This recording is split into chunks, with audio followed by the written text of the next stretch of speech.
Welcome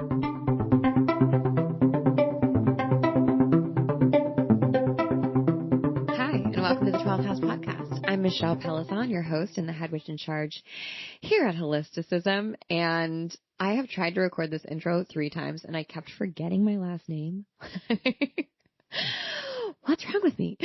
It's the witching hour here. It's like 3-ish. And I know the witching hour is like supposed to be 4 a.m. But I think the witching hour comes like in late afternoon when everything feels kooky. You know, I used to work at startups, and one of my first startup jobs, I had a boss who always said, oh yeah, it's the witching hour, because there was something at like every day around 3:00, something funny or weird or just like giddy would happen. And all of us in the office would just like absolutely lose our shit. And I don't know, I feel like there's something about when you're doing deep work, when you're working at a small company or like a brand new startup, there's not that many of you and there's so much work to do, and it feels simultaneously so important and also so stupid because it's not a real company, you know, like you're not saving the world. You're just like making a thing that some investors gave you money to go experiment with.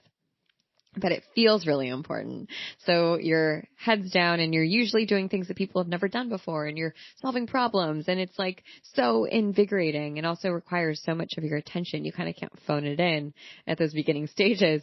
And so I think there's like a wall that you hit when that's your job day to day. And like by 3:00, you're just like, everything's funny. And I loved that my boss always said it's the witching hour. It just made me like smile. And now that I self-identify as a witch, it makes me smile even more. So anyways, I'm having my own personal witching hour right now. I don't know if you can relate. If you're listening to this in your mid-afternoon break, or you just know what I'm talking about, I hope that you resonate with it. We survived Mercury retrograde. It was a spicy one. I don't know about you, but I'm emotionally spent from that Mercury retrograde. Wow, what an experience. And when I interviewed today's guest, Carolyn, we were deep in Mercury retrograde, and she was such a bright spot in a very stressful couple of weeks for me personally. And I'm just really happy that she's here to chat with us, and I'm feeling really grateful that she came on the podcast. Carolyn and I were introduced by a mutual friend, Imani, at The Woke Mystics, which is a great podcast, and we'll link to it in the show notes below. And about a year ago, maybe longer. And Carolyn's taught some classes at Holisticism, but she just came and taught a class inside the North Node. The North Node is our private members community for intuitive entrepreneurs, people who are bridging the gap between the practical and the magical and finding their own ways to run intuitive businesses. And every month we have a different theme, and we bring in experts, and we do education and roundtables and lots of really fun things about that theme. And they all are meant to sort of tie together mystical and magical elements with practical, real life, how to run a business elements. And so this month we were talking about being safe to receive, because if you want to make money, like if you want to have a business and businesses make money, then you have to feel safe to receive. If you don't feel safe to receive money from people, or if you don't feel open to receiving money from people, you won't. You will ensure that you do not receive money from people. So sometimes intellectually and consciously we're like, yeah, I want to make buku cash. But there's some part of us that's like, but I'm not safe really to actually accept that. Perhaps if when you were a kid, your parents gave you things or gave you love or gave you tokens or treats, but there was an expectation that you had to act in a certain way, or that you had to, it wasn't just like giving for the sake of giving. There were strings attached. Then you might have learned that when I receive things from other people, when I receive help, when I receive resource, there's strings attached to it. And if I want to be free, then I'm not going to receive from others, or I'm going to make sure that I don't receive from others, so that I don't owe anyone anything, so that I'm the master of my own domain. And while that definitely makes sense, it's not useful after a certain point, right? If you want to run a business, if you want to go live on a mountain by yourself and be completely self-sustaining, that can totally work. If that's your bag, go do it. That sounds really tiring to me. So that comes up a lot for people. I mean, money stuff is so complex, and It's not just energy, as we say a lot on this podcast. There's a lot more that goes into money, and there's a lot more that goes into receiving help and receiving love. And this is all tied up in an intuitive business, because running a business is like the ultimate personal development move. Like if you try to start a business and you're not like open to doing the work on yourself, guess what? Your business isn't going to go anywhere. And if you want your business to grow, my guy, you got to do some work on yourself. So anyways, that was tangential, but this month we were talking about feeling safe to receive. So the practical element that I taught on was partnerships and facilitating really intuitive, amazing, aligned partnerships in your business. And then from the mystical and magical perspective, we talked about inner child work, because if you go back to when you learned that you are not safe to receive or safe to be seen, that usually goes back to something that happened to you in childhood. And Carolyn, brilliant genius, therapist, healer that she is, came and spoke for 2 hours to our community and taught about inner child work and how we can excavate our inner child, and walked us through some kinesiology to reprogram our beliefs and our perspectives from childhood, which was so powerful and so fucking cool. And she was amazing. Everyone wants more of her, so we're definitely going to have her back inside the North Node again. But that conversation was such a breakthrough for so many people that I wanted to have her on this podcast just to give you a little taste of what she's about, to let you know that she exists, and also to talk a little bit about inner child work. We go much, much deeper inside the North Node. So if that's something that you're curious about, then I recommend getting on the wait list for the North Node, holisticism.com/north-node. We open the doors typically in January and June, but you probably want to get on the wait list before February 27th for the North Node. I'm just saying that might be something that you want to do. So if you've been wanting to join, I'm just putting it out there. Something might happen on that day, and you can enjoy all the stuff that's inside of the North Node, but in particular, this really amazing offering and masterclass that Carolyn taught. And part of why I love Carolyn is because she is this brilliant individual who bridges the gap, just like what we try to do at Holisticism.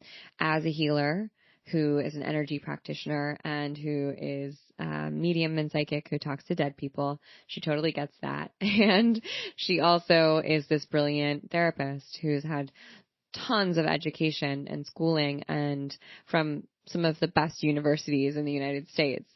And I just really appreciate her perspective and how she speaks about both, and because something that I notice so much that's so divisive to me and also just like turns me off from the wellness world and like makes me just be like, ugh, I hate it here, is when people are very one note, like when it's like, oh, you can't trust Western medicine, you can't trust doctors, you can't trust psychiatrists or psychologists, like all they want to do is medicate you and they don't really care about you, blah, blah, blah, blah, blah.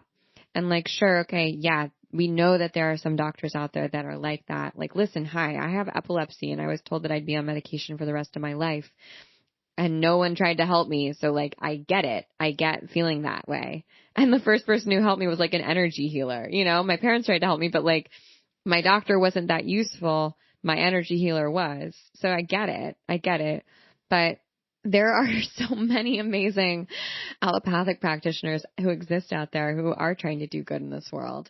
And like binaries stress me out because they are so unnecessary. Like we don't need to live in this either or life, you guys. We can live in the and. We can live in the liminal space. So I just really appreciate Carolyn for being in that liminal space, being in the both and providing both perspectives. I think it's really cool. So I'm going to let her talk now, and I'm going to let you listen to the podcast episode. I really hope you enjoy it. Carolyn is such a special person, and this, especially to hear from a therapist about inner child work, I feel is really important, because inner child work in and of itself can be totally life-changing, and it can also be really dysregulating, especially if you experienced a large trauma that maybe you've repressed. And working through it with someone who is licensed and who has a lot of experience can ensure that you're not like just kicking up dust and not resolving it. So I really hope that you enjoyed this episode. And without further ado, please listen to Carolyn be amazing. Okay, bye. Hi, Carolyn. Welcome to the 12th House podcast. I'm so excited to have you. I'm so excited to be here. Thank you so much for having me. I love it. I love your platform. Awesome. Oh, thank you. We actually connected earlier this year. Well, last year, gosh. Imani connected us from Two Woke Mystics, and you taught a class on Holisticism, and then you just taught this amazing class in the North Node on inner child work. And I'm just like, everyone was in love with you. I'm in love with you. So we wanted to have you on the podcast because we felt like we can't just keep this inside the North Node. Like, the thousands of people that listen to the podcast need to hear more about your work. So one thing that I love about you is your just incredible background. Can you tell us a little bit more about kind of where you came from and what you do now? Sure, absolutely. I'm a psychotherapist. I've been licensed in 3 states and started out going to Columbia when I was like 27. And I started to have, in my Saturn returns, since we're in the 12th house, talk a little bit about astrology. 27, 28, I started to see ghosts out of the blue. So I'm studying at a conservative university, Columbia, and I started hearing and seeing ghosts. And I'm like, God, if I tell anyone, this could start psychosis. So, the social work school. So it's very ironic, and my whole life works on that irony. So I was really nervous. Every time I woke up, I would see ghosts just sitting there in Harlem, where Columbia is, and just staring at me or looking at me. Were they always different, or were they the same? Like, was it the same people visiting you? That's a good question. They were very different. There was this young black guy. He had a Yale sweatshirt on us, and he like bumped my bed, and I could feel it. And he goes, "Oh, sorry." He goes, "I just wanted to finish our session." And I was like, "Session?" And then later I went into the hall and I spoke to this older black woman, and I said, I had the weirdest experience. She said, "What happened?" And we're at the laundry. And then I started to pull out my Wesleyan sweatshirt, and she's like, she just started talking. She goes, "Oh, my grandson used to go to Wesleyan, then he transferred to Yale, but she was sadly he overdosed." And there it was. I knew exactly. I know. And she goes, and I said, "Did he live here with you?" She goes, "Yes. Why would you ask?" She goes, "You look like you saw a ghost." And I'm like, "I did." Oh my God. No way. Yeah. Then I started asking the universities questions. So that was with her. And then there was an Asian man who flew into my room, and he was sitting at the top of my bed. He started talking to me, and it just scared the hell. Cause I always wake up and see them. And he had the little hat on, the little long thing. And I learned he was an ascended master. I didn't know who he was for years. Then I had these 3 women. They looked kind of Irish, had curly hair, and they were laughing and giggling. And at the top, they're just smiling at me. And I knew instantaneously they're the 3 muses. And they're like muses that you work through to create poetry and music and other things and writing. And then all these different people kept coming, random people. My grandfather showed up, who I never met, and he was wearing like these big boots. And my mother said that he was a fisherman, so I never met him. But he turned to the side to show me his profile. I was like, "Oh, that's my mother's profile." Like, "Oh, that's my grandfather." Oh my. And I asked my mother, I said, "Mom, all these ghosts are coming." My mother was a chemistry teacher, and she also was a medium. Not that she practiced it, but she always would see her dead relatives. So I said, I know, isn't that crazy? I love the juxtaposition, like chemistry teacher, also psychic medium. Right, exactly. And I think that was the thing. The science and the spirit was always together in my house. So when I called her, like terrified, I said, "Mom, I'm seeing ghosts at the university." She goes, "Oh, wow, that's great." And she's like, "Ma," to my grandmother, "Oh, she's like us." She goes, "Oh, great, good. How are her grades?" They're like, "How are your grades?" They didn't even think it was strange or weird. They're like, "Oh, your grades good." She goes, "I was paying a lot of money for you to go to Columbia, so your grades are good." It's so hilarious. I'm like, "They're terrifying me." She goes, "Oh, stop it. They're just coming to visit. It's no big thing." So she normalized it. And then I started to seek out a psychic who told me, was an actress, a well-known actress. And she said, "Oh, you're supposed to be doing spirituality and mental health together, the psychic and the psyche." And I was like, "No way. I can't tell anyone." She's like, "We'll take classes and do things." But the ghost wouldn't stop. So I had to learn how to put up shields and learn about energy. And I went to energy healing, and I went to shields, and then I went into all these different things to learn how to protect my energy, and also how to turn on the mediumship, turn on the healing when I needed to, not all the time. But it took years, and I kept it quiet for a long time. And then ironically, the first job I got out of Columbia was working on Wall Street in a firm, an employee assistance program. And the head woman who hired it, she started the firm with somebody else. She was a Jewish gay woman on Wall Street, had a multi-million-dollar firm. And I was interviewing with her, and I was talking about, like all the different theories and this, and that. And she's like, She goes, forget about it. So I see your aura. You're very intuitive. This is why I hired you. So, and she's like, I just want you, I was 30 then. She's like, I just want you to be able to tune into clients really fast and then do the work and then move them along. And allegedly that's how she got her work. Her clients she got visions about Saturn and Dean Witter and JP Morgan. Oh my gosh. So she full on read your aura and she was like, you're right. You're right for us. Like, come join us. Yeah. Right, exactly. And I was like the second youngest person they hired there. They're all psychologists. It was a Jewish firm on Wall Street, and it was an employee assistance program, and it was really, really good experience. And that the fact that she supported me in that, and because she kept saying you change the energy in the room, I learned more about energy and different things. And then I realized I have to incorporate the traditional counseling because it was a very conservative company. We had like big law firms and bankers, Wall Street, and then also my supervisor at the time was into astrology, and then she was a psychic, and then my coworker was into going to mediums and taking mediumship. It was the weirdest thing. Like, what are the chances that we all like landed together? And did you talk about that? Yeah. Like, was that spoken about publicly in the firm, or at least between colleagues, or was it like kind of whispered while you were at the, I don't know, like making coffee? Well, with my supervisor, Marjorie, she was really into astrology. She said, what's your sign? When are you born? And then my coworker, Michelle, she was all into mediums. And we would talk about that stuff. And the managing partner, B, didn't tell us until later. We're like, she's psychic. We're like talking about it. And then she finally told us that she had visions.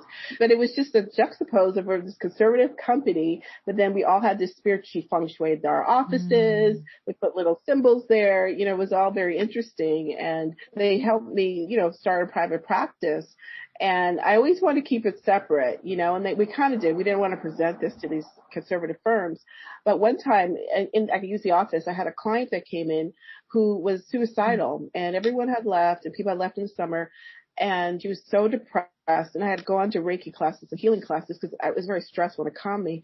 So she said she wanted to kill herself. She had a plan. It was elaborate. I was like, oh my God, what am I going to do? And we would see each other for a while. She said, I really like you, but I think this is it. And she was, she was a substance abuser. She was incarcerated because she killed her husband at the time because shot her husband for domestic violence. I know. Yeah, it was a really hard case. She was a Black gay woman. She was a vet. She had all these high risk factors, connection to a weapon because she was in the army, and she was really suicidal, had a really, really hard life.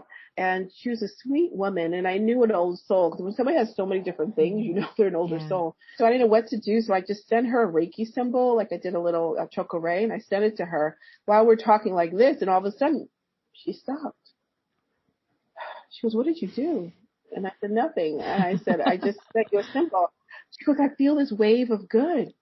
I feel this energy is like almost like angelic and healing. And I said, send you symbol. She goes, it worked. And then she contracted me. She calmed herself down. I know. I was so surprised. And I said, I have to incorporate both. So that was my come to Jesus moment where I knew I have to incorporate spirituality and mental health somehow. And then I was working at another company where I was able to teach meditation. And then I felt called to come out. Let's see, it was 2000. I felt called to go to LA. I was dating a guy and I was like, let me come to LA. And I just felt like Spirit was saying, you got to move out of here. I had a second job on Wall Street. It says, you've got to move. So it was actually September 2000 I left. Wow. And then September 2001 when 9/11 happened, my subway stop was the World Trade Center at 842. I used to get off and run and walk to my job. But if I had stayed a year, I would have been underneath at the time. I know, isn't it chances? Body chills.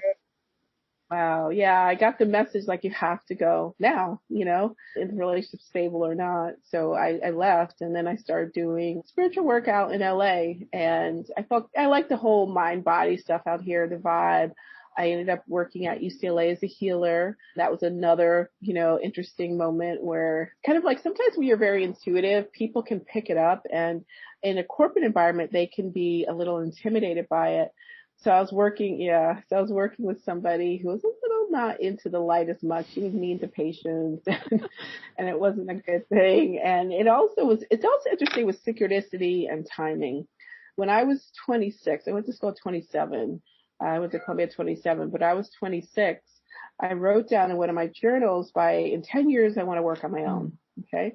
Because I'm an Aries and I like to do my own thing and I had a lot of ideas. So I just put it out there, but companies kept hiring me. So I was working at a mental health center, a clinic, and this one woman and I just kind of clashed. She clashed with everyone and I knew her energy was dark. I could just pick up and she kept wanting to work with me and I kept pulling back.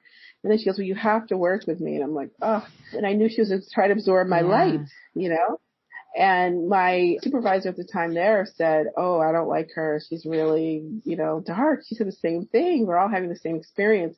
I confronted her on some things, how she treated patients and other things. Like one of my patients she saw behind my back. She's really crazy. And then my patient ended up trying to overdose. Yeah.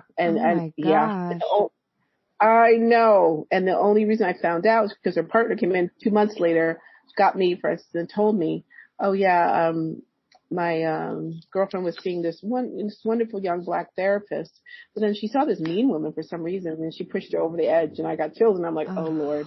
So it was all these other stuff. And then she wrote me up because I caught her and they said I was being, bad and, it was just complete lies. And I asked the universe, why is this happening? I said, my score was 94. At that time, I was 36. Mm-hmm.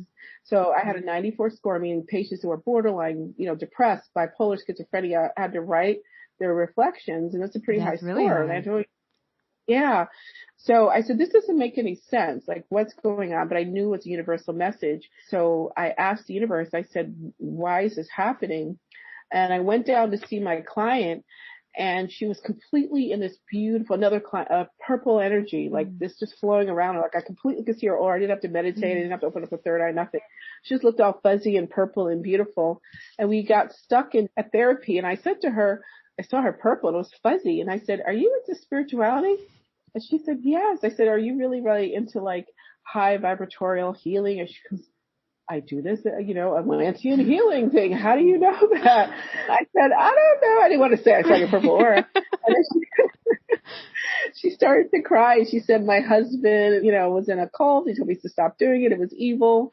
And I left that world, but you saw me. And I said, yes. Wow. And I said, she goes, you really saw me. And I felt like, oh, you saw me. So it was right after I had this meeting where they were saying I was horrible. So I was like, universe clearly wanted me out. So I said, why is it happening? And I heard a voice in my head that said, why don't you work for me?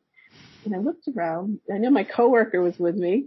I said, you hear that voice? She goes, you're losing it now. And I heard the voice again. Why don't you work for me? And I said, why is this happening? So when you ask, you'll get an answer. And then I said, okay, let me humor this voice. I knew it was the divine. I said, sure. And the voice said, the work is steady, the pay is good, and retirement benefits are out of this world. I started to laugh. And I said, okay. And then I started, she helped me pack and everyone's like, you're leaving without another job. Because this manager was such a bully, I was blackballed at 4 other places that this clinic had. Yes. And nobody wanted to hire me. This one woman at the hospital, and I was a primary therapist, wanted to hire me. And she said, okay, I only can hire you on the weekends. It's just 6 hours, Saturday and Sunday, which I had $600 loans from Columbia. I had, car notes. Rent. How am I going to do that? And so she said, okay, I'll hire you. It was just like weird because everyone else was blackballed. We have all these DAs. And so then later when I went there, I said, I was all nervous because I was like, I was ostracized and I was like, shamed, like something I did. But this other woman just didn't want me to show what she was doing, right? She had a couple of body bags behind her. So then within 2 months, that woman got fired. And then she had said to me, oh, I knew what you're going through. I was going through the same thing, like harassment. So it's like that was the universe helping me. And then I went to I said, let me help other people because I'm not being helped. And I started to do healing at Agape. I started to do hands-on healing and, like for their healing ministry. And I did a lot of it. It was really cool. And I bumped into this woman back to back. and her name was Cindy. And she's like, what do you do? I said, I'm a therapist. She said, I'm a therapist. And we started chatting, like the synchronicity. We're both doing healing, you know, and in therapy, you're not supposed to touch clients, but we worked as healers, not as therapists. So the fact that we both were doing the same thing was kind of cool. We just started chatting. And then she's like, oh, you know, she goes, you're a healer. You should try to work at UCLA with me. And I said, you know, as a healer. I said, what? As a healer? She goes, oh yeah, they're looking for healers. And we just lost somebody, and this would be perfect timing. All I had was 2 6-hour shifts on the hospital. And then I kept asking the universe, and then I got hired at UCLA, the pediatric pain program, as a healer. And I only would go out when the families were, if I was on the team, when they had an acupuncturist, massage therapist, meditation teacher, hypnotherapist, you know, a team of people. Craniosacral. I was there for like 6 years. It was a great experience. And then they ended up filming on CNN, so it helped my practice for years. Wow. I know, everything kind of fell into place. And so then out of the blue, I'd never done readings publicly, just for friends with cars. People just started calling me out of the blue, said, I heard you do readings. I'm from New York. I heard you do readings. So that month when I left my job, I made $1,500, and I was only charging like $75 or something, $1,500. And I was sick too. So I was sick. I had a fibroid tumor. So everything was happening. But then I found this old notebook. And I said, by age 36, I got to work for myself. You definitely created that. Absolutely. Even me the universe, but I just thought the universe is holding me to my, you know, my words. So we got to really watch our words. I learned about that because before I got really angry and really, you know, like just rageful, and how would she do this? And I said, oh my gosh. Sometimes things happen as they should, because then I hated working as a medical social worker. But guess what? Being a healer, I learned so much about the body. I learned about medicine. I learned about, you know, working with doctors. I learned clearly, you know, I could look at the chart and know what emotional things people went through because of where their illnesses lie in their body. It was my training. And then they gave me, because when you don't work full time, I worked on call. I got a $5 raise. And then I got another $3 raise, because we get this at this job, you get money for not having benefits. So because I was younger, I was healthier. I didn't, you know, I paid like $100, $120 for my benefits, but I was able to work freelance. I did it for 10 years. Wow. Readings, healings, and, you know, counseling. Wow. So, and mind is the therapy, the body is the healings, and the spirit is the intuition, mind, body, spirit. Wow. Oh my gosh. Yeah. I only knew bits and pieces of that backstory. So thank you for sharing you're incredible. I love you. Okay. So this is why I feel like you speak to all the parts of the holisticism crew, which is like having healthy skepticism, right? While also being totally spiritual and absolutely in belief, because I think it's important actually to have a healthy amount of skepticism and personal sovereignty in your choices, right? You don't just blindly believe anything that anyone's going to tell you. So as someone who, you're obviously so educated, you're so intelligent, you're so science minded, how do you kind of how did you wrap your brain around some of the esoteric spiritual stuff that kind of makes sense, kind of doesn't make sense? How does that work for you? Yeah, that's a great question. I think that's why I came in as my mother being a science teacher. And she was named Science Teacher of the Year because she taught chemistry and biology and physics to mostly the inner city kids, helping Black women and Latino women, women of color go to medical school. So Williams College gave her Teacher of the Year, which is really a great honor. And then she got a PhD from Yale for for all her work. Yeah, honorary degree. So a doctorate. Yeah. Their families, my mother's very much into education. So coming from that background, she taught chemistry, very, scientific, but then she's like, oh, the spirit came in. Oh, your grandmother came by. Oh, this is what she's saying. It was just so normal, So I think that was a part of it. And my father is a minister and then became a bishop. My family really lived spiritually. He was the first Black Episcopal Bishop of Connecticut, which is a very conservative, Connecticut is very conservative, old money. And then he also was a social worker. So I just think also too, because then he had a PhD in theology. So, and then when you're Episcopal bishop, they own the Yale Divinity School. So he was the CEO of Yale Divinity School. So he's very old school, religion. And then here I am, my mother's saying dead people. So a dead person he would read from the 23rd Psalm. Oh, the ghosts. He goes, ghosts isn't gone. I go from the valley of the shadow of death. Ghosts isn't gone. I'm praying this. The ghost is still here, Clarence. Would you get the ghost out of here? He keeps praying. Okay. So it was just kind of funny to see the both worlds. But I think because I did well in science and math. I have a very scientific. But what I do is ask the universe for proof. Even I grew up in Connecticut, but I was born in Brooklyn. So I lived in New York for 10 years. And New Yorkers have this skepticism.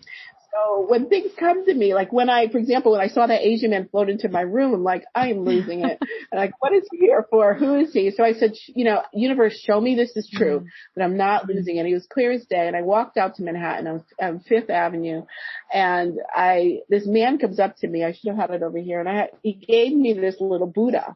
And I said, what is this about, this Asian man? He gave me a Buddha, alabaster Buddha. I still have it. It was chipped. And he goes, oh, I said, well, why are you giving this to me? He goes, you need a gift. And I was just like, well, that's, sweet. So I thought I was connected to the Asian, Buddha, just a gift. So I started walking down the street more. I was looking at it like, I can't believe it. Ended up in a Korean parade and a Buddhist parade. And I'm like, that's weird. That's number 2, and they all laughed and I got off because I was just like so preoccupied. I got off. Then I went to, we had payphones back then, so I went to get a payphone and I called, and my friend was in a goddess group and she was running it. She goes, I called my home machine and she said, oh, we're doing the goddess Amarutsu. She's a Japanese goddess of abundance. Do you want to come? And I was like, that's 3 Asians. So to me, that was like a message because I saw this man. So it was a gift from the universe. It was me walking on my path in a parade and an invitation. And that's always how it has. There's always a gift. And there's your path, and there's an invitation to join. So I felt that was very symbolic of what I went through.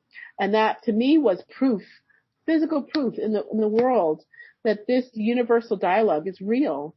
I remember another time when I was walking with my friend, I kept walking around and saying, I don't know how I'm going to incorporate spirituality and mental health. I mean, they're going to kick me out, whatever. I kept talking about it. And I would walk up, around, and people in Manhattan would come up to me and say, excuse me, do you know how to get to 34th Street? Excuse me, do you know how to get to World Trade Center? Do you know how to get downtown? You know how to get to Wall Street? 5 people. Next weekend, it was 10. Next people was 12. Then the next weekend, she was with me. It was 18 people. We kept counting. She's, oh my God. She's like, why are these people coming up to me like in droves? It was almost funny. I was like, who's doing this? But I kept asking the universe, how do I incorporate spirituality and mental health? What am I supposed to do? And then bing, we looked at each other. I'm helping people find their path, their direction. It was symbolically giving me the answer to what I was asking. And this has been happening for years. That's why I'm really into helping people finding, they're working with universal dialogue, finding what their soul's here to do, the inner child stuff, and to really kind of just ask and get proof. Like I need hardcore proof. I want a alabaster Buddha in my hand. I want an invitation that's on my phone. I want to be in the parade and whatever it may be. Oh my gosh. I love that. Like, I love the gift, the path, the invitation. That's so true. Like when I'm just thinking about every experience I've had, I'm like, oh yeah, it's such an archetypal journey also. And like from the perspective of intuitive business, like that's what we tell people to do, right? That's what trusting your intuition is first seeing and noticing. Cause like there's magic in the mundane. In fact, the most magical things are the mundane things, the day to day. Like spirit is always around us constantly. And I feel like we should almost be like skeptical of people who act like it's a big deal for spirituality to happen, for like, intuition or psychic abilities to like, I don't know, they're all the time. It's not like on or off. It just is. And so like noticing the magic in the mundane, I think is an integral part of being on purpose and being truly tapped into your intuition and being in alignment with the work that you do. Like that's the best way to run an intuitive business, is just like open up your eyes and your ears and start listening and noticing what's already in front of you. Hi, are you a really, really cool person who loves and also sometimes loves to hate the wellness space, who wants to stay up to date with the latest trends and products and emerging companies in this industry, but who also deeply wrestles with the responsibility of being a conscious consumer whilst having a soft spot for gradients and well-designed packaging on everything from wellness supplements to clean beauty brands? Same, my friend, very, very much the same. We created The Cusp just for you and for us. The Cusp is our secret newsletter and members community where we look at products, ideas, services, modalities, and trends in the wellness zeitgeist, and we examine them through a consumption critical and irreverent lens.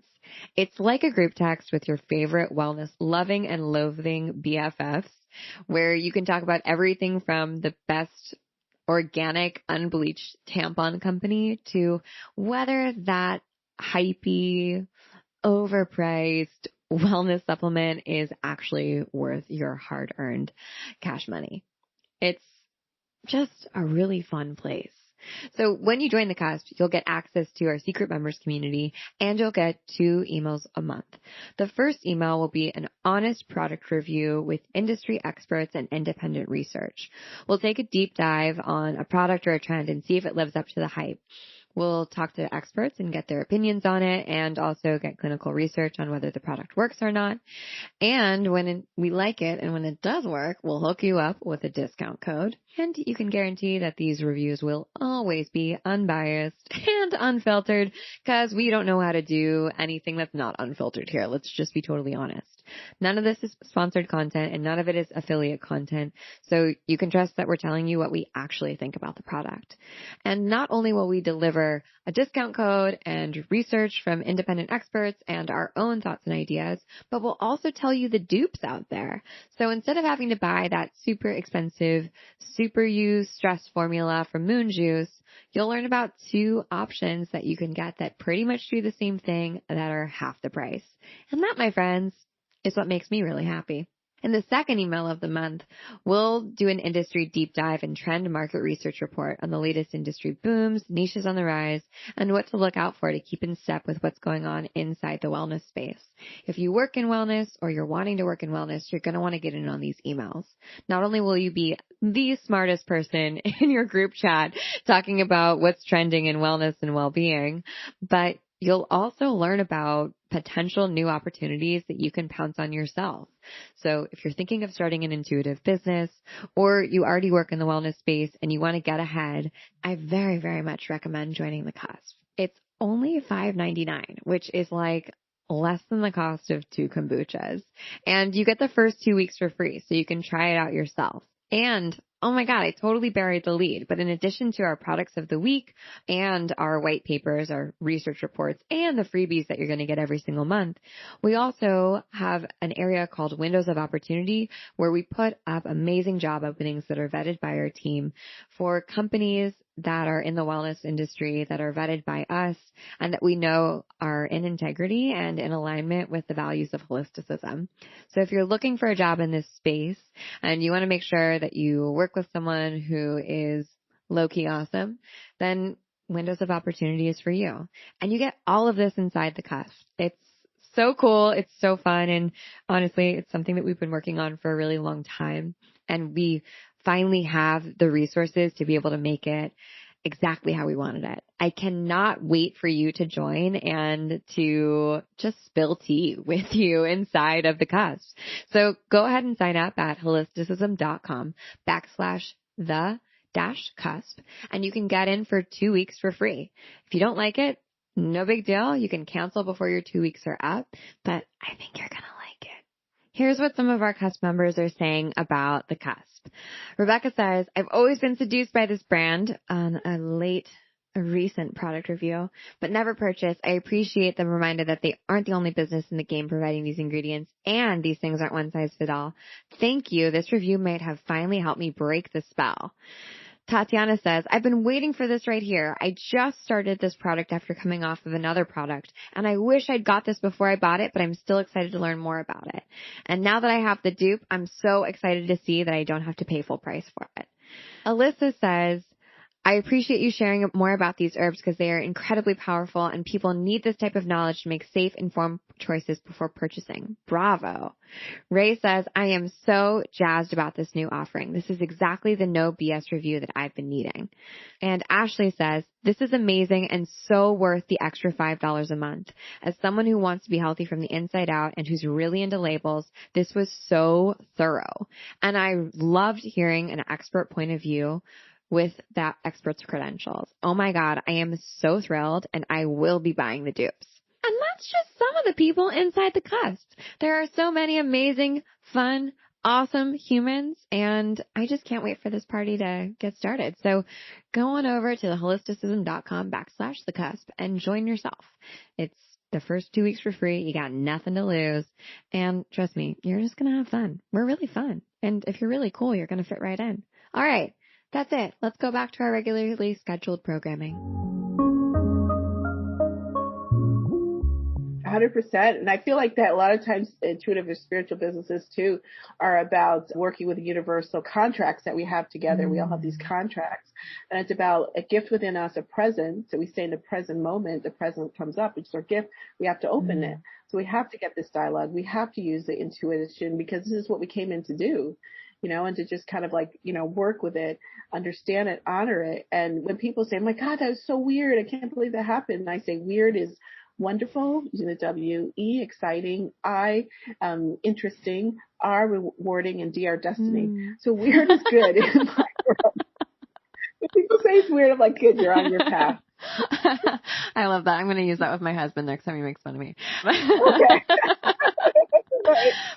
Absolutely. When you're guiding people on their purpose, I feel like I hear a lot like of people who are seeking because they don't know what their quote unquote know what their purpose is. They're trying to find out their purpose. They're trying to figure out their purpose. What do you say to that? What's your advice there? Yeah, the purpose I feel again is really connected. Their soul purpose is connected to spirit.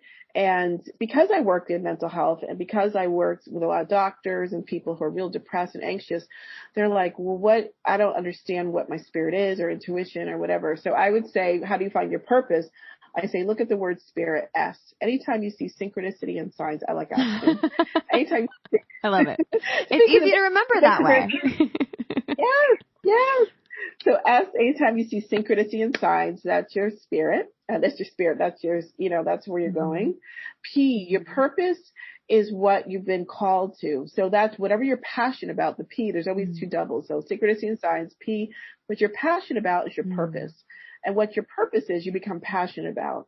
So you look at within your heart and you say, what are you passionate about? And I always give people a $5 million. If you had $5 million, what would you do? They're like, oh, I would help, at-risk kids, or I would help dogs and animals, or I would, make food. I said, that's what you're supposed to be doing. The universe will, jump in and give you the abundance of how to do it. I guarantee you, because that's your soul's purpose. So that's SOP is purpose and passion. The spirit is intuitive. The language of spirit, and what we're spiritual beings here, is intuition. So you have to listen to your intuition. And then the other eyes is intelligence. If you listen to the universal dialogue, it's more intelligent to us. Because I say, if somebody can create this being, if you don't believe in God, a giraffe or, a rhinoceros or, a panda bear, this is an artist. This is somebody who knows how to create a body system. Yeah. The planet. How do our eyes work? All this stuff. This is a really intelligent energy system. I want to tap into the person who has that going on. So that's the intelligence. Like, how did the universe know? Like, give me throwing ghosts at me. When I'm at Columbia, they knew the backup. I had a mother that would be like, oh, that's normal. Don't worry about it. So 20 years later, when I'm doing this work, it's like, it's not as weird, to help the age of Aquarius come in. So that's why it's like everything is like having parents, a minister, and then a social worker, and all that works together. So that's the intelligence and of the universe. And it knows exactly what you need at exact time. So you tap into that. And sometimes we can't see what's in front of us, So that's the I. And then R, you have to renew and rejuvenate your spirit, and that's, the aura field. So that's why I'm into smudging, helping yourself smudge, going to nature, which is like an example of living in the artist's gallery, basically. And then renewing yourself is like, what do you want to do? Keep renewing. What's my soul here? Keep checking in. What's my next step? So recharging yourself in nature and then renewing. And then the other I is insightful. When you have spiritual gifts, you usually are a little bit more insightful, like in, creating like Holisticism, you have IT, you have a spiritual, energy, that together, bam, works together. So that insight's just a little different than other people. As a therapist, I'm just a little bit more intuitive. So that helps me with the healing body system. And then the other I, intelligent and insightful, instinctual. So because a lot of times things are instinctual too. That can help kind of know, right? And then the T is that you got to trust when the universe speaks to you. So you got to trust that when somebody gives you a Buddha, that's spirit talking to you. And then that's your truth. And whatever your truth is, whatever you trust, you got to hold on to that. And that to me is how the spirit functions. I hope I answer your question. How the spirit functions in the world. Oh, how to make it being with your purpose. Yeah. Figuring out your purpose. Yeah. Purpose. Yeah. So then if you ask and then you get, do this, or like, what's the chances that I would work at UCLA as a healer? The woman who was running the program, her daughter worked for NBC. So CNN came in. Judith Orloff was part of that. So she said, I need a healer to be on the show. So, and then that helped my business for years. So that legitimized me. It wasn't just, a random healer. I was a healer that worked at UCLA with doctors.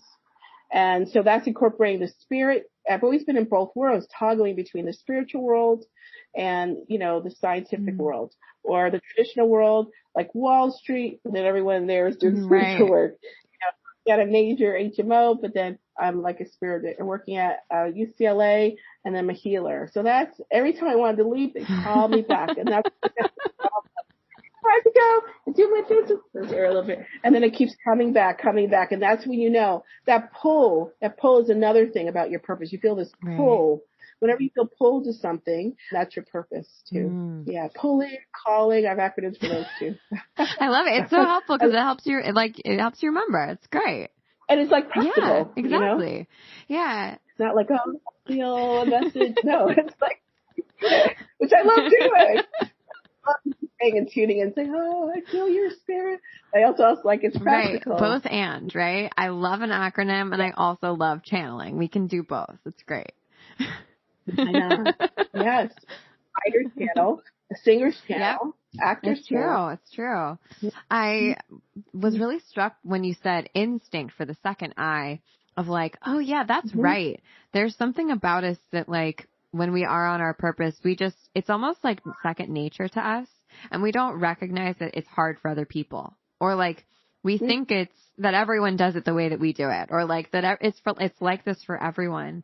And that kind of like brings me back to inner child work and like something that's innate to you from when you were a kid, and how so many people are disconnected from that experience, even their intuition. When you were talking about how sometimes when you walk into a corporate space, and people can tell you're intuitive and they can't quite put their finger on it, how they get intimidated or scared. It's because you see through them. It's because you know them, and that's like scary to them. And if that happens to you when you're a kid, like you associate being punished with being intuitive, or being yourself with getting in trouble. And that can really like down the road really mess with your ability to like see clearly and tune in clearly to your purpose.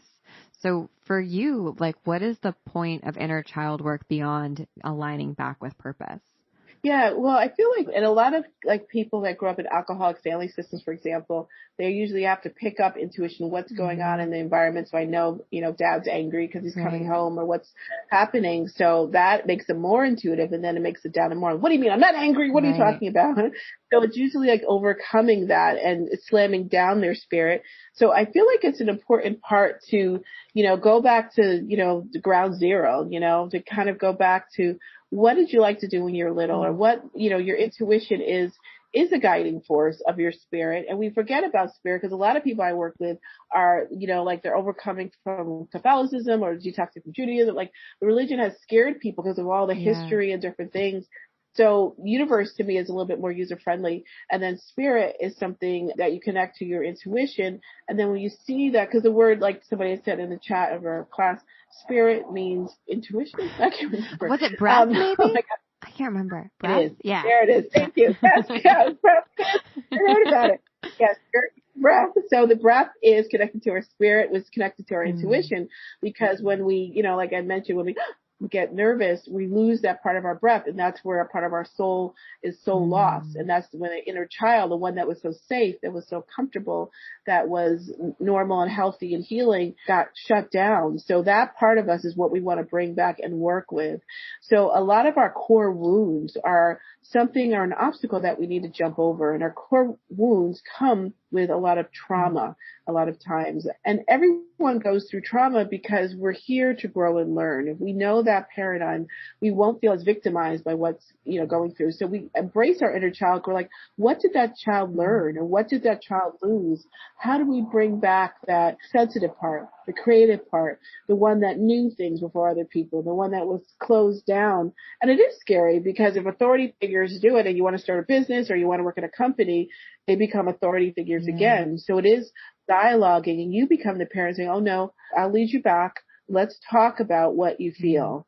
Let's understand what you feel. And it's common for men and women, but a lot of women who are very feeling sensitive, they have that, like, oh, you're just so sensitive, like, shut up, what are you talking about?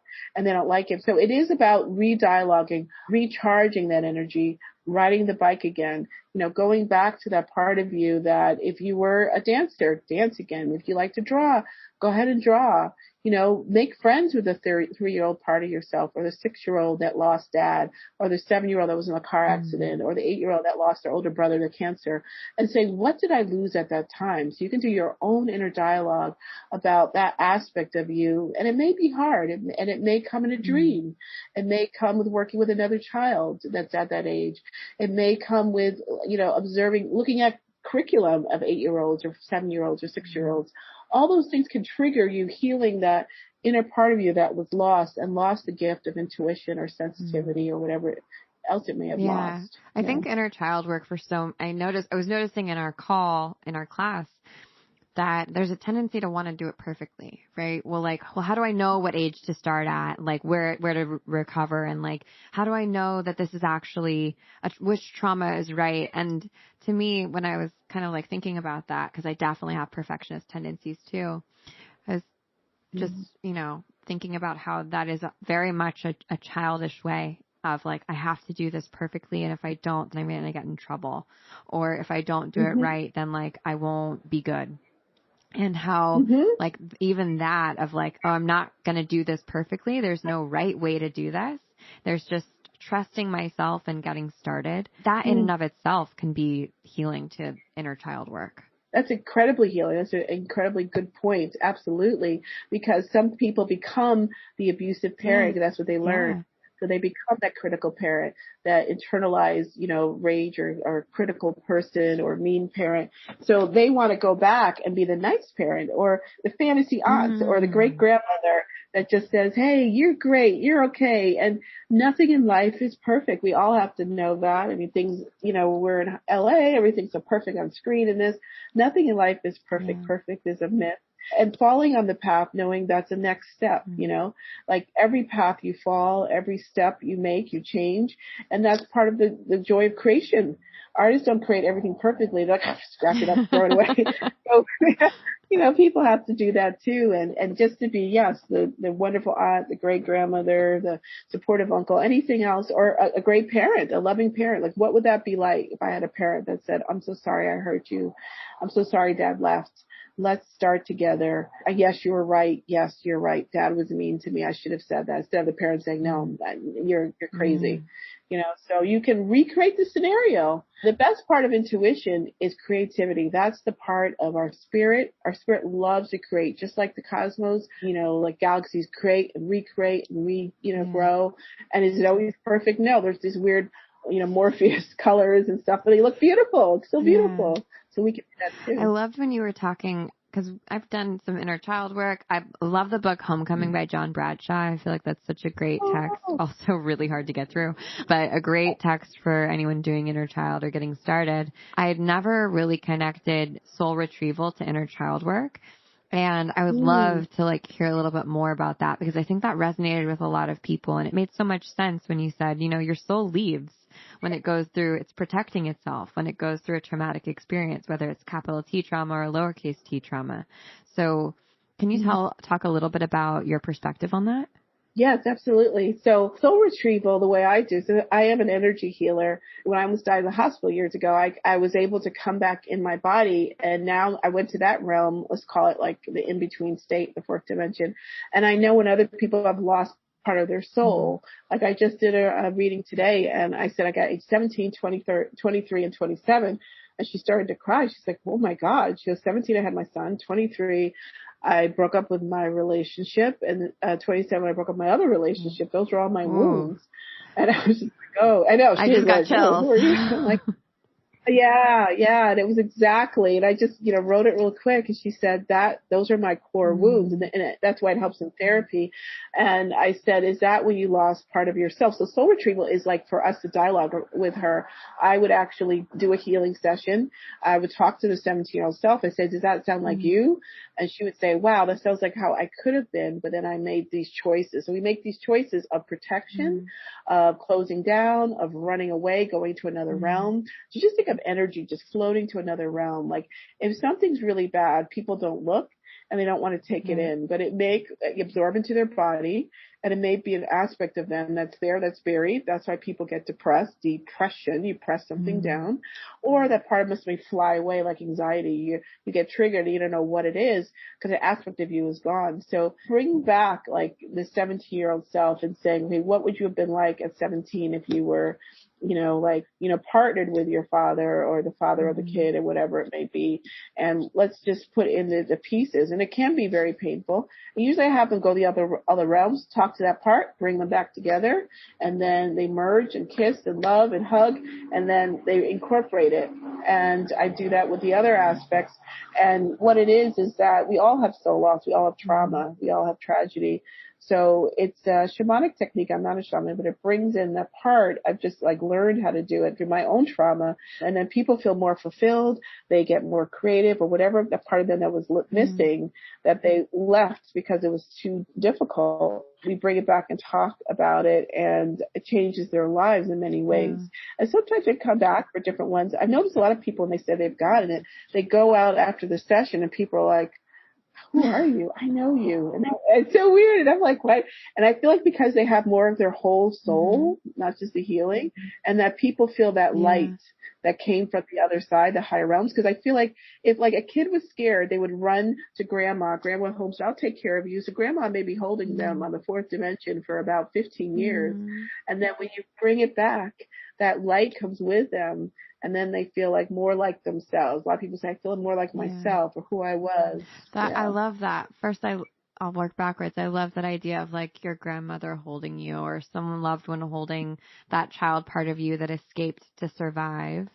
And I think about the God wound a lot, which is that the idea that we are all God or creation, and that God separated from itself to witness itself, and that all we're trying to do as human beings is witness ourselves, witness God, see God. And so we are destined to be separate, and we are just trying to come back together. We're trying to come back into wholeness. And that just reminds me so much of how you describe soul retrieval. Of that is, it feels like almost our purpose, right? Is to witness these aspects of ourselves, these dimensions, all these multiple dimensions of ourselves, and to bring them back together and make them whole again. Yes, it's like the microcosm and the macrocosm, like this one thing and the same thing in a larger way, that God's doing that, and then we're doing that, and then individuals do that, companies do that, America's doing that. We're all bringing ourselves back together. Women and men are doing that. So yes, it is like going away and coming back. That's like the whole fantasy of the twin flame, the same thing. Oh, there's part of us missing. And we can look at it as that there is a part of us missing, or that we're whole anyways, or how do we incorporate it back? And then how do we observe ourselves? So I'm observing this, like you mentioned with God, observing that 23-year-old. I could have been that, but look how much I've learned from not being that person, and look how much I've grown. And usually there's a gift in that running away. And that's the intelligence of the spirit acronym again. People are very intelligent to flee. You get the hell out of there. It's survival, right? Absolutely. Yes, the survival. And then when you're ready, you bring yourself back. And even the little souls will come in. They're like, is this safe? Is she standing up to mommy now? And she do, and I'll say exactly what they're like. Oh my God, that's how I used to talk. It's very bizarre, Oh my gosh, that also just reminds me of how in partnership, our partner reflects back to us. We're really like in mirroring each other, and it's only when we're really able and ready to be mirrored back of who we truly are that we can be in a healthy relationship with someone and love ourselves. I feel like that myth of like you have to love yourself before you can love other people, like. I don't know if I think it's a little bit of both and. You kind of need both at the same time. You can't just be like perfectly in love with yourself and then only then you're capable of love. It's like we're so human through it.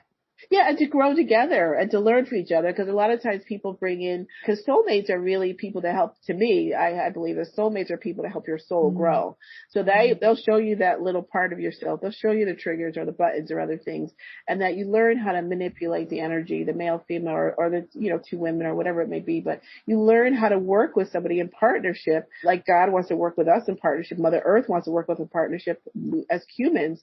So that's a wonderful way. People can do it on their own too. They're single, but there's a lot of different ways. Yes, I believe that all aspects, that's the one thing of like universal wisdom, is that everything is okay and everything is good.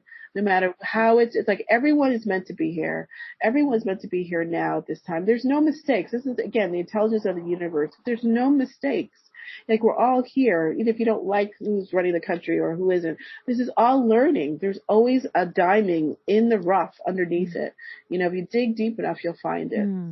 I like that. And I like that you're also not just saying like there's always a bright side to things. It's like sometimes you really got to dig deep into the shit and like to figure it out, and also like be catalyzed into action. Yes, and and letting things go. Like sometimes people's positive energy is very, very, very painful. Like when I almost died at a hospital and I had a $30,000 bill, that wasn't good, but I allegedly helped other people. I know it was horrible, but I also learned how to do soul retrieval and I think that's how some traditional shamans were trained. I'm not saying one, but is that they go through hell and then you come back. And then now I just kind of, oh, did something happen to you when you're 8? They're like, excuse me, my name is so-and-so. I just sat down with you. They're like, ma'am, I'm in the line at Trader Joe's. Yeah, right. Yeah. Right, yeah. I don't go that far, but I will. Yeah, I know, right? But that does happen. When you're a healer, sometimes you're at, the Peas aisle and Ralph's, and they'll say, I was a good wife to him. I'm like, excuse me? I was really a good wife. I'm like, okay. I just wanted to say that. Like, who is this person? That's like, you're an empath or an intuitive, like, or a therapist, or people just come and tell you their stuff. And you're like, thank you very much. Your name again? You're always on the clock, kind of. Yeah. If your light turns on, sometimes I turn it off, and I'll turn around and then they'll still follow me. And I'm talking to you. You're like, I'm off duty. No, there's no room. Yeah, exactly. Right. Yeah, it happens often. Oh my gosh, Carolyn, we're going to have you back. Every time I talk to you, I'm like, I need 3 more hours just to like talk. You're so brilliant. And I just love all of your wisdom, from what you've learned in your life through your life experiences to also just like your dedication to education, and really like learning is so impressive. And I'm just really grateful that you get to hang out with us and that you let us hang out with you. Oh no, I'm very honored. I love Holisticism. I think it's wonderful. When I looked at the site, I was like, wow, this is so cool. I think it's a great idea. I just love it. I can't wait to explore more. Oh, we love you. How can people find you?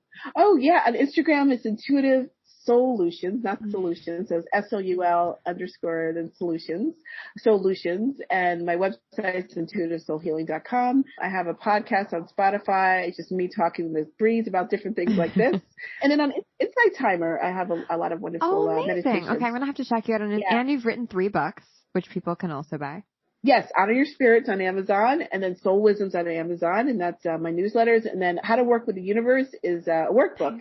How to learn how to dial up with universal knowledge. Amazing. Oh, thank you so much, Carolyn. It was so good to talk to you. Thank you so much for having me. I appreciate it. All the best. All right. And that's the episode. I hope you enjoyed. Carolyn is she's just such a gem. I just want to like hug her and hang out with her and listen to her talk. And she's incredible. You can find more from her at the link in our show notes. We'll link to her Instagram as well as to her website. You can buy her books. You can find her online, all that good stuff. And if you want to take her class on inner child work, you can join the North Node when the doors open. Make sure that you're on the wait list so you know first when the doors open.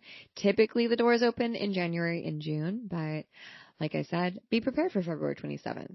Just saying, like if that's something that's interesting to you. We're just thinking of doing a thing. So I think that's it.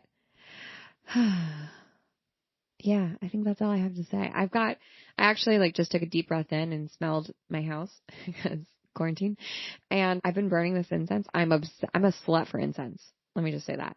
But I've been burning this incense. Normally I burn PF Candle Co. because I really like that. But I also really like copal incense.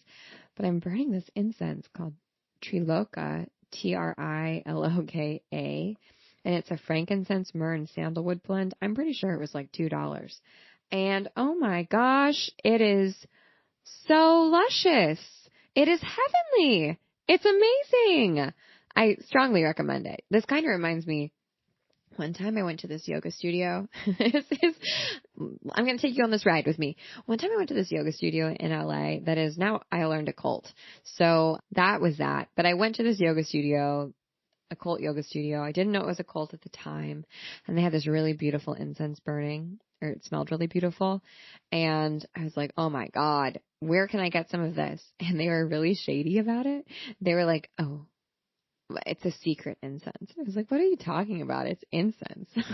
Like, what? So weird. Okay. Like, can you give me the brand name? Like, I don't need to buy it from you, or I can buy it from you if you want. And they were just like super secretive and weird about it. And anyways, I feel like this is like a knockoff version of that. Triloka, frankincense, myrrh, and sandalwood blend. It is great. If you know the cult yoga studio in Venice that I'm talking about, it smells exactly like the incense that they used to burn there.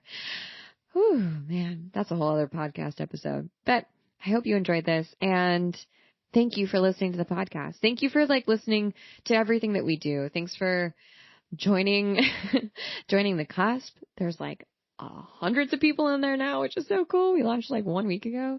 Thanks for joining the North Node. Thanks for joining the free Holisticism Hub, which is our free community. We'll put the link to our free community in the show notes, where we talk about really cool things and have amazing classes for free and just connect with dope people. Thanks for listening to this podcast, The 12th House, and sharing it with your friends and tagging us on Instagram when you listen to it. It's so cool when you do that. It makes me so happy. And for writing reviews, that is really amazing. And we are so grateful for it. And just for sharing this thing that we've made, because we kind of sometimes go against all the rules. Sometimes we really do go against a lot of the rules of how you're supposed to do things in this world and in this industry to grow or to make money or whatever, because we just don't agree with them. And we want to trust our gut. We want to trust our intuition that there's a better way. There's a more creative way. There's a more inspiring way to do things than the way that everyone else does them. And sometimes that's really scary. When we opted for sliding scale, I was like, okay, so I'm probably going to bankrupt this business that I've spent the last 3 years building, but okay, I guess this is the hill I'm going to die on. And it's just amazing to see when we just take this leap of faith and you take the leap with us. And it makes me want to cry. I think it's because I'm a Pisces, but I'm just really grateful that you're along for this ride, and that just the grace and the compassion that you offer us is remarkable to me. And I'm just so grateful for you and the fact that you listen to this and that you're building this with us. Cause really we're a community, which means that there's no one in charge. There's no one at the top of it. It means that we're in this together. And it's so cool that when you help us grow, we're able to take that new resource that we get and pour it back into you. And so just thank you for sharing this with your friends, and for supporting us, and for listening, and for letting us know that you like it. It means so much to our team, our tiny but brilliant team of people. And I hope that it shows you that you don't have to do things the way that everyone tells you, that you can do them a different way, a way that feels right for you. We're a self-funded, women-owned company, and I'm just really grateful that you're here to help us keep going. So thank you. I hope that doesn't sound too cheesy or earnest, but I am both those things. So what am I going to do about it? All right. I think that's all. I'm going to stop before I start crying. Tears of happiness. But if you have ideas for what you want to hear more about on the podcast, I would love to hear from you. So shoot me a text at the link in our show notes, or at the number in our show notes. All your text message go directly to my phone. They don't go to my iMessages, because that would be my personal phone number, but they do go to this app called Community. And so I open the app and I can read your text, and I can text you back, and I try to text everyone back. I don't always get to it every day, but I really appreciate hearing from you. And I think that's all I have to say. So thanks for being the best and for sharing this thing. And if you want to give us a subscribe and I don't know, a 5-star review. That's always appreciated. All right. You're the coolest. I'll see you on the internet. Bye.